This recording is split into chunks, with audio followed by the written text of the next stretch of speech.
আলোচিত সমালোচিত TikToker Prince Mamun ওরফে আব্দুল্লাহ আল মামুনকে গ্রেফতার করেছে পুলিশ। বৃহস্পতিবার রাজধানীর ভাটারা থানা পুলিশ তাকে গ্রেফতার করে। টিকটকার মামুনকে গ্রেফতারের বিষয়টি নিশ্চিত করেছেন ভাটারা থানার ভারপ্রাপ্ত কর্মকর্তা মোহাম্মদ রাকিবুল হাসান। গণমাধ্যমকে তিনি বলেন, বিজ্ঞ আদালতের ওয়ারেন্টের ভিত্তিতে প্রিন্স মামুন ওরফে আব্দুল্লাহ আল মামুনকে গ্রেফতার করা হয়েছে। প্রিন্স মামুনের গ্রেফতারের বিষয়ে লাইলা গণমাধ্যমকে বলেন, মামুন গ্রেফতার হয়েছে এটা সত্য, তবে কোন মামলায় তাকে গ্রেফতার করা হয়েছে আমি নিশ্চিত নই।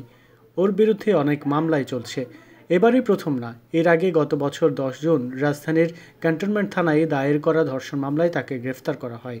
মামলার অভিযোগে লাইলা উল্লেখ করেন, 3 বছর আগে সামাজিক মাধ্যম ফেসবুকে প্রিন্স মামুনের পরিচয় হয় তার। এক পর্যায়ে বিয়ের প্রলোভন দেখিয়ে লাইলার সঙ্গে প্রেমের সম্পর্ক গড়ে তোলেন মামুন। এরপর মামুন জানায় ঢাকায় থাকার জায়গা নেই তার।